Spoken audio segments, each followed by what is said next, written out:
Ma'am அடுத்தது தனுசு ராசி. தனுசு ராசிக்கு கர்மா வினை இருக்கா இல்லையான்னு மட்டும் சொல்லுங்க. ஏன்னா நான் தனுசு ராசி தான். என்னை பொறுத்தவரையில் கர்மா இல்லை அப்படின்னு நான் நினச்சிட்டு இருக்கேன். அப்படி தனுசு ராசி நேயர்களுக்கு யாராவது கர்மா வினைகள் இருந்தால் அதை பரிகாரத்தோடு சொன்னீங்கன்னா அவங்க பாவம் சரி பண்ணிப்பாங்க. கண்டிப்பா சொல்லுங்க மேம். பொதுவாக வந்து பார்த்தீங்கன்னா தனுசுக்கு அதிபுத்திசாலி கர்மா அப்படின்னு ஒரு கர்மா இருக்கு. அதிபுத்திசாலித்தனம். அதே மாதிரி பார்த்தீங்கன்னா தங்களோட அறிவை பயன்படுத்தி மற்றவங்கள ஏமாத்துறது, மற்றவங்கள சீட் பண்றது. 10 ரூபாய் கொடுத்து இப்பெல்லாம் செய்யறாங்க பாத்தீங்களா மேடம், நீ 10 ரூபாய் போடு உனக்கு வந்து 1000 ரூபாய் தரேன் அப்படின்ற மாதிரி பண்றாங்க பாத்தீங்களா. அந்த மாதிரி ஒரு விஷயம் பூர்வ ஜென்மத்துல செஞ்சிருக்கிறது. பித்ரு சாபம் அப்படின்றது நிறைய தனுசுக்கு இருக்கும்.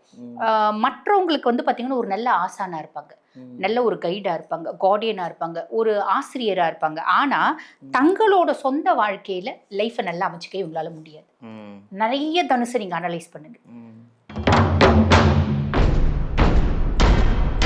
நல்லவங்க எல்லாம் கலிகாலத்துல கஷ்டப்படுவாங்கன்னு சொன்னாங்கப்பா, அது உண்மையா தான்ப்பா இருக்கு அப்படின்னு தனுசு அப்பப்ப யோசிக்கும். புரியுதுங்களா? சோ இந்த மாதிரி ஒரு விஷயம் அப்படின்றது இருக்கும் மேடம்.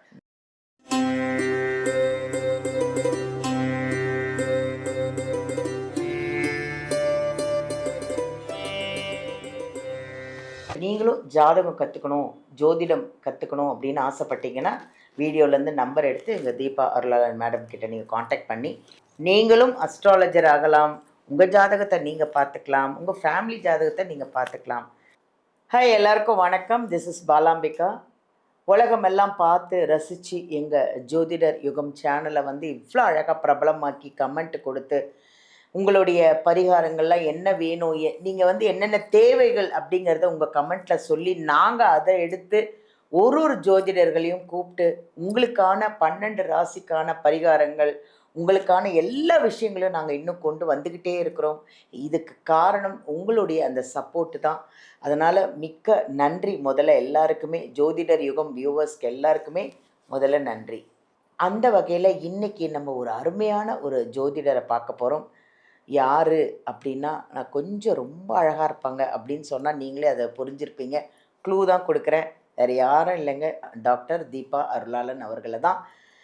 இந்த கர்மா வினைகள் அப்படின்னு ஒன்று இருக்கா இல்லையா அப்படின்னு அவங்கள தான் நம்ம கேட்டு தெரிஞ்சுக்கணும். இந்த கர்மா வினைகள், கர்மா பலன் 12 ராசிக்கும் இருக்குன்னு சொல்கிறாங்க. ஸோ அந்த 12 ராசிக்கான கர்மா பலன் என்னென்ன பரிகாரங்கள், என்னென்ன கோவில்கள் இருக்குது, எல்லாருக்குமே இருக்குது கர்மா. அந்த கர்மாலேருந்து நம்ம கண்டிப்பாக வெளியில் வந்து தான் ஆகணும். அதுக்கான பரிகாரங்கள், கோவில்கள்லாம் நம்ம மேம் கிட்ட தெரிஞ்சு 12 ராசிக்கும் இந்த கர்மா பலன் எப்படி இருக்குது அப்படின்னு அலசி ஆராய போகிறோம். வாங்க அவங்கள சந்திக்கலாம். வணக்கம் மேம். வணக்கம் மேம். எப்படி இருக்கீங்க? நல்லா இருக்கேன் மேம். நீங்கள் எப்படி இருக்கீங்க? நல்லா இருக்கேன். நீங்கள் நல்லா அழகாக பிரகாசமாக செம்மையாக உட்காந்துருக்கீங்க. அழகான ஒரு பச்சை கலரில் ஒரு புடவை கட்டி ஒரு அம்மன் மாதிரி உட்காந்துருக்கீங்க. ரொம்ப சந்தோஷமாக இருக்குது. எப்படி இருக்குது மேம்? நம்ம ஜோதிடர் யுகம் சேனலோட வியூவர்ஸ் இதெல்லாம் பார்த்துட்ருப்பீங்க. கமெண்ட்ஸ் எல்லாம் எப்படி இருக்குது? அவங்க சார்பாக தான் உங்ககிட்ட நிறைய கேள்விகளை இன்றைக்கி கொண்டு வந்திருக்கிறேன் நான். கண்டிப்பாக மேம், கேளுங்க. எப்படி இருக்குது கமெண்ட் எல்லாம் பார்த்தீங்களா? கமெண்ட்ஸ் வந்து எப்பயுமே வந்து பார்த்தீங்கன்னா மேடம், 10 நல்லவங்க இருக்காங்கன்னா ஒருத்தவங்க கொஞ்சம் வந்து பார்த்தீங்கன்னா ஒரு நெகட்டிவ் கமெண்ட் போட தான் செய்வாங்க. அது எதுக்கு தெரியுமா? இன்னும் உங்ககிட்ட பாசிட்டிவாக நிறைய விஷயங்கள் எதிர்பார்க்க. கண்டிப்பாக எப்பயுமே நான் அப்படி தான் மேடம் நினைப்பேன். அதாவது ஒருத்தவங்க நம்மளை புகழும் போது நம்ம பெருசாக வளர மாட்டோம், நமக்கு எல்லாம் தெரியும்ன்ற எண்ணம் வரும். ஒருத்தவங்க நம்ம குறை சொல்லும் போது யாருமே குறை சொல்லாத மாதிரி நம்ம சொல்லணும் அப்படின்னு இன்னும் தான் வளரும். ஸோ இது பாசிட்டிவ் தான் நினைக்கிறேன் நான். அதுக்கும் மேலே மேடம், முதல்லயே வந்து நான் குறை சொல்லாத மாதிரி பர்ஃபெக்டாக இருக்கணும் அப்படின்ற ஒரே விஷயத்தினால தான் பிளானட்டரி பொசிஷன்ஸ் எல்லாம் பார்த்து சொல்லுவேன். அப்படியும் சொல்கிறவங்க சொல்கிறாங்க. பார்க்கலாம் எவ்வளோ நாள் வந்து ஒரு 10 வீடியோஸ்க்கு ஒரு கமெண்ட்டாவது வருது மேடம், இல்லைங்களா? அது ஏன் வருதுன்னா, ஒரு விஷயத்த நெகட்டிவாக பேசும்போது தான் உங்ககிட்டேருந்து இன்னும் எவ்வளோ விஷயத்த எடுத்துக்கலாம், இன்னும் உங்களுக்கு என்ன தெரியும் அப்படிங்கறத மக்கள் எதிர்பார்க்கறாங்களோன்னு எனக்கு தோணுது. கண்டிப்பா மேடம். குறை கண்டுபிடிக்கிற மனசு இல்ல மேடம், பக்குவப்பட்ட மனசு. நீங்க பிரச்சனை இல்ல. அப்ப இது குறைன்னா அப்ப நம்ம இன்னும் வேற என்ன சொல்லலாம் அப்படின்ற ஒரு ஐடியாவும் வரும் இல்லையா? கண்டிப்பா. அந்த விஷயத்துல வந்து Deepa Arulalan is very special for viewers அப்படின்னு சொல்லலாம். இன்னைக்கு வந்து இந்த கர்ம வினை அப்படின்னு ஒன்று சொல்றாங்க மேம். கண்டிப்பா மேம். அப்படி கர்ம வினைன்னு ஒன்று இருக்கா? கண்டிப்பா இருக்கு மேம். அப்படி இந்த கர்ம வினை அப்படி இருக்குன்னா இந்த கர்மா பலன் இந்த 12 ராசிக்கும் இருக்கா? ஏன்னா 12 ராசிக்கும் ஒருவேளை என்னோட கர்மா ஏதாவது இருக்குமோ அப்படின்னு மக்கள் நிறைய பேர் வந்து நினச்சிட்டு இருக்கலாம். ஸோ அந்த கர்ம வினைனா என்ன, அந்த கர்மா பலன் 12 ராசிக்கும் பார்க்கலாமா? கண்டிப்பாக பார்க்கலாம் மேடம். பொதுவாக வந்து பார்த்தீங்கன்னா இந்த கர்மிக் எஃபெக்ட்ஸ், கர்ம வினைகள் அப்படின்றது இருக்குதா மேடம் செய்யுது. நம்ம வந்து பார்த்தீங்கன்னா மனுஷங்களா பிறந்திருக்கோம் அப்படின்னாலே பூர்வ ஜென்மத்தில் நல்லதும் கெட்டதும் கலந்து செஞ்சுருக்கோம். அதனால தான் மனுஷ பிறப்பு அப்படின்றது எடுத்துருக்கோம். பூர்வ ஜென்மத்தில் நான் என்ன கெட்டது செஞ்சேன், அந்த கெட்டதுக்கான பலனை நான் இந்த ஜென்மத்தில் அனுபவிச்சே ஆகணும் இல்லைங்களா? பூர்வ ஜென்மத்தில் நான் என்ன நல்லது செஞ்சேன், அந்த நல்லதுக்கான பலனை இந்த காலகட்டத்தில் அனுபவிச்சாகணும். உதாரணம், ஒவ்வொரு நட்சத்திரத்துக்கும் கர்மம் அப்படின்றது இருக்கு மேடம், கர்ம வினைகள் அப்படின்றதுக்கு. இன்றைய பதிவில் நம்ம ராசியை பற்றி பேசலாம். பட் மக்களுக்கு தெளிவா புரிஞ்சுக்கிறதுக்காக ஒரு நட்சத்திரம் நான் சொல்றேன். பொதுவாக வந்து பாருங்க, இந்த மிருக சீரிடம் நட்சத்திரம், இந்த மிருகன் சீரிடம் நட்சத்திரம் அப்படிங்கிறது வந்து பாத்தீங்கன்னா மேடம், தட்சன் யாகம் நடத்தினான். அந்த யாகம் நடத்தும் போது அந்த யாகத்தி வந்து பாத்தீங்கன்னா ஒரு மான் ரூபம் எடுத்து ஓடிச்சு. ஓடும் போது வீரபத்ரர் வந்து பாத்தீங்கன்னா அதனோட தலையை கொய்துவார். ஏன்னா சதி இறந்துட்டா இல்லைங்களா அந்த யாகத்துல வந்து, அவளே வந்து பாத்தீங்கன்னா உக்ரத்துல அவ இறந்துருவா, தீ பத்தி எரிஞ்சிடும் உடம்பு. ஆக அவளே வந்து அவளை தீ குளிச்சுப்பா அப்படின்னு சொல்லலாம். அப்ப ஈச நிஷ்டையில இருந்து கலைஞ்சு வீரபத்ரனை அனுப்புறார். என்ன நீ அங்க பாரு, தட்சனோட தலையை கொய் அப்படின்னு சொல்லிட்டு. அப்பதான் வந்து பாத்தீங்கன்னா முதல்ல தட்சனோட தலையை கொய்துருவாரு. கொய்த பின்னாடிதான் அந்த உடம்பு தனியா இருக்கும், தலை தனியா இருக்கும். அதுக்கப்புறம் அந்த யாகத்தி அங்க நடக்கக்கூடிய பிரச்சனைகளை பார்த்து பயந்து ஓடும். மான் ரூபம் எடுத்து ஓடும்போது அதனோட தலையை கொய்துவார் வீரபத்ரன். அந்த கொய்தப்பட்ட தலை தான் மிருகசீரிஷ நட்சத்திரம். பொதுவாகவே மிருகசீரிட நட்சத்திரம் இப்ப ரஜினி சார் படத்துல ஒன்று சொல்லுவோம், பேய்களுக்கு ரொம்ப பிடிச்ச நட்சத்திரம் அப்படின்ற ஆஸ்பெக்ட்ல எடுக்க முடியாது. என்னன்னா ரொம்ப ஸ்பெஷல் மேடம், ரொம்ப ஸ்பெஷல். மிருகசீரிஷ நட்சத்திர பர்சனாலிட்டிஸ் கிட்ட நம்ம அளவுக்கு அதிகமாக பேசக்கூடாது. பேசி அவங்க மனசு ரொம்ப கஷ்டப்பட்டு இவங்கெல்லாம் நல்லா இருப்பாங்களா அட்டிக்கடிக்க அவங்க பேசிடுவாங்க. அதாவது கொஞ்சம் கோவம் வந்து அவங்கள நம்ம வந்து கிளறி விட்டுட்டோம் அப்படின்னா அவங்க சாலிடா பேசுவாங்க. அது ரிஷபத்துலயும் வரது உண்டு, மிதுனத்துலயும் வரது உண்டு. மிருகசீரிஷம் ரிஷபம் ரொம்ப வந்து பாத்தீங்கன்னா மனசு கஷ்டப்பட்டு ஒரு வார்த்தை சொல்லிடுச்சு அப்படின்னா பழிச்சிடும். அந்த நட்சத்திர புதுமையான விஷயம், நிறைய பேர் தெரிஞ்சுக்க வேண்டிய ஒரு விஷயம். கண்டிப்பா மேடம். அந்த நட்சத்திரத்தினோட ஒரு தாத்பரியம் என்ன அப்படின்னா மேடம், அந்த நட்சத்திரத்துல ஒரு மனுஷி இல்ல மனுஷன் பிறக்கிறான் அப்படின்னா பூர்வ ஜென்மத்துல ஆன்மீக தேடல் அப்படின்னு அவங்களுக்கு இருந்துச்சு.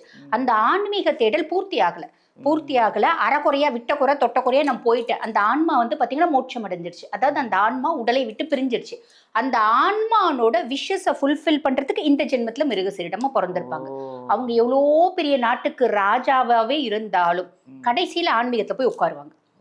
எந்த மிருகசீரிடமான வச்சுக்கோங்க, ஆன்மீகத்துல நாட்டம் இல்லையா? கமெண்ட் நீங்களே போட சொல்லுங்க பாருங்க. ஒவ்வொரு மிருகசீரிடமும் வாழ்க்கையில 20ல நாட்டம் வரும், 40ல நாட்டம் வரும், 50ல நாட்டம் வரும். அட்லாஸ்ட் அவங்க வந்து பாத்தீங்கன்னா ஆன்மீகத்துல தான் அவங்களோட வாழ்க்கையை வந்து செலுத்துவாங்க அப்படின்றது. ஆன்மீகம்னா நம்ம வந்து பாத்தீங்கன்னா காசுக்காக கமர்ஷியல்லாம் கிடையாது, ஆத்மார்த்தமான ஆன்மீகவாதிகளா இருப்பாங்க.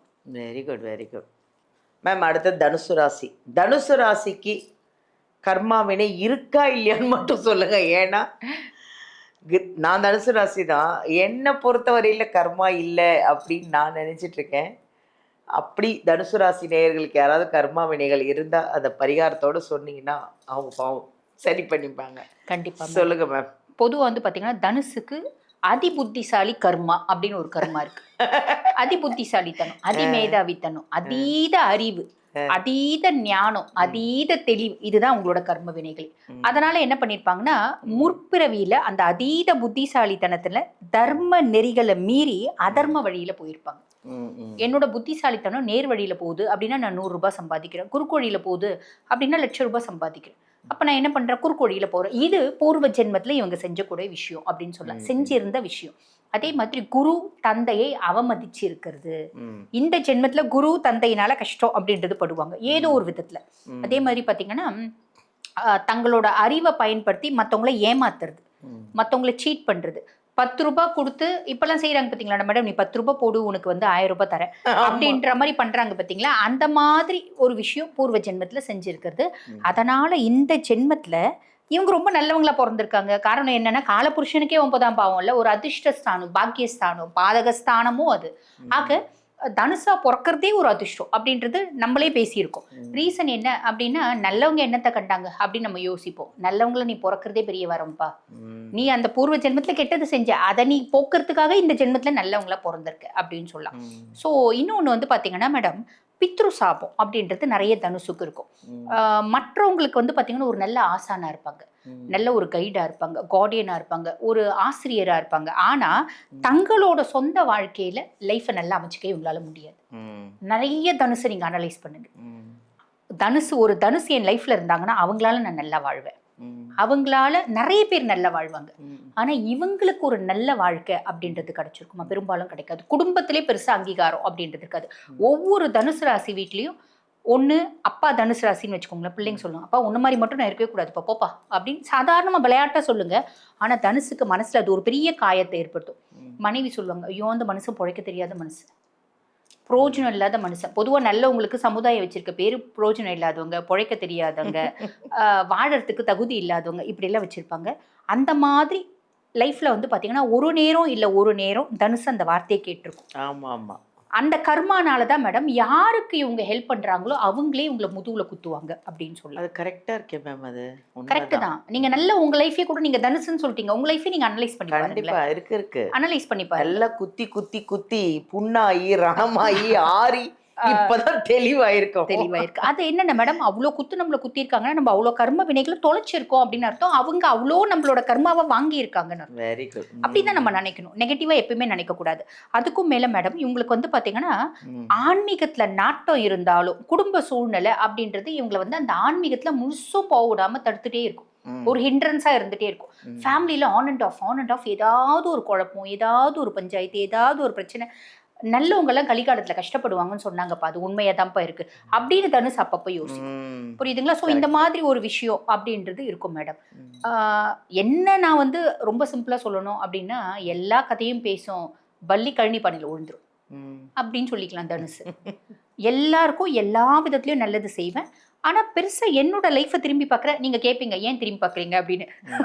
திரும்பி பார்க்காம இருக்க முடியாது நம்மளால.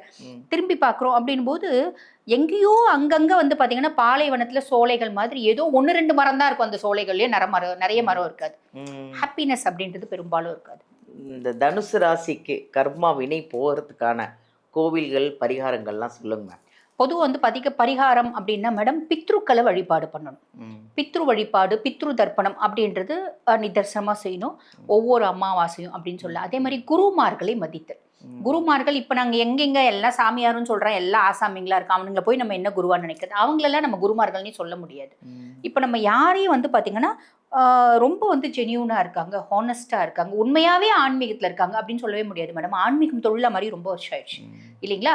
அப்ப குருமார்கள் நம்ம யாரை எடுத்துக்கலாம்? ராகவேந்திரர் எடுத்துக்கலாம், ஷீரடி சாய்பாபாவை எடுத்துக்கலாம். இந்த மாதிரி நம்ம வந்து பாத்தீங்கன்னா சேஷாத்ரி சுவாமிகள் எடுத்துக்கலாம், விசிறி சுவாமியார்கள் எடுத்துக்கலாம். இந்த மாதிரி குருமார்கள் இல்ல சித்த புருஷமார்களை கோரக்கரை அகத்தியரை இவங்களை குருமார்களா எடுத்து அவங்கள வழிபாடு பண்ணலாம். கல்வி தானம், குருனோட ராசியில நீங்க பிறக்குறீங்க அப்படின்னாலே மத்தவங்களுக்கு அறிவு வளர்றதுக்கு, படிப்பு வளர்றதுக்கு நீங்க காரணமா இருங்க. உங்களோட அறிவை நீங்க ஷேர் பண்ணிடுவீங்க. ஆக நீங்க மத்தவங்களுக்கு கல்வியை கொடுப்பீங்க. கல்வி தானம்ன்றது 2 பிள்ளைங்களுக்கு ஏதோ ஒரு வருஷத்துக்கு ஒரு ஃபீஸுக்கு ஒரு நோட் புக் வாங்குறதுக்கு ஒரு கோனார் வாங்கி கொடுங்க. பிள்ளைங்க படிக்கிற பிள்ளைங்களுக்கு கோனார் வாங்கி இந்த மாதிரி ஏதோ ஒரு கல்வி தானம் அப்படின்னு செய்யறது நல்லது மேடம். கோயில் அப்படின்னா மயிலாடுதுறை மயூரநாத சுவாமி. இந்த மயூரநாதருக்கே ஒரு விசேஷம் இருக்கு மேடம். அம்பிகையே மயில் ரூபத்துல வந்து ஈசனை வழிபாடு பண்ண ஸ்தலம் இது. அதே மாதிரி ஆலங்குடி ஆபத் சகாயேஸ்வரர் கோயில், இந்த ஆலங்குடி குரு கோயில் இங்க போயிட்டு வர்றதுல ரொம்ப விசேஷமான குரு கோயில். Thank you ma'am. உடனே கிளம்புறேன் ஆலங்குடிக்கு. எங்க ஊர் தான் அது. அப்படிங்களா? நன்றி மேம். நன்றி மேம். நன்றி. தனுசு ராசி நேயர்களுக்கு எல்லாருமே வந்து கர்மா இருந்தாலும் நம்ம நிறைய கர்மாவை அனுபவிச்சிருப்போம். ஆனால் நமக்கே நிறைய பேர் வந்து காயப்படுத்தியிருந்தாங்கன்னா கவலைப்படாதீங்க. நீங்கள் அமைதியாக பேசாமல் இருங்க. இந்த கர்மா அவங்களுக்கு தான் போய் சேரும். அதனால் எதை பற்றி கவலைப்படாதீங்க. முதல்ல இருக்கிற வரைக்கும் ஹாப்பியாக இருக்கிறதுக்கு என்ன வழிகள் அது மட்டும் பாருங்கள். கர்மா பலன் எப்படி சொன்னாங்க அப்படிங்கிறத பரிகாரத்தோட கோவில்களோட எல்லாமே அவ்வளோ அழகாக சொல்லியிருக்காங்க. அதனால் ஃபுல்லாக வீடியோ பார்த்து நீங்கள் அதுக்கேற்ற பரிகாரங்கள் கோவில்கள்லாம் ஒரு வாட்டி போயிட்டு தான் வாங்கலை. நம்ம நல்லா இருக்கணும் இல்லையா? அதனால் அந்த நீங்கள் ஃபாலோ பண்ணிக்கோங்க. இன்னும் உங்களுக்கு இன்னும் வேறு ஏதாவது டவுட் இருக்குது, என் ஜாதகம் பார்க்கணும், இன்னும் கர்மா எனக்கு ஏதாவது பிரச்சனை இருக்கா, இதுலேருந்து நான் எப்படி தான் வெளியில் வர்றதுன்னா ஒன்றும் கவலைப்படாதீங்க. நம்ம டாக்டர் தீபா அருளாளன் அவர்களை இந்த வீடியோலேருந்து நம்பர் எடுத்து அவங்கள காண்டாக்ட் பண்ணிக்கோங்க. ஜாதகத்தை போய் பாருங்கள், பரிகாரம் பண்ணுங்கள், கோவிலுக்கு போங்க, ஹாப்பியாக இருங்க. நீங்களும் ஜாதகம் கற்றுக்கணும், ஜோதிடம் கற்றுக்கணும் அப்படின்னு ஆசைப்பட்டீங்கன்னா வீடியோலேருந்து நம்பர் எடுத்து எங்கள் தீபா அருளாளன் மேடம் கிட்ட நீங்கள் காண்டாக்ட் பண்ணி நீங்களும் அஸ்ட்ராலஜர் ஆகலாம். உங்கள் ஜாதகத்தை நீங்கள் பார்த்துக்கலாம், உங்கள் ஃபேமிலி ஜாதகத்தை நீங்கள் பார்த்துக்கலாம். தேங்க்யூ.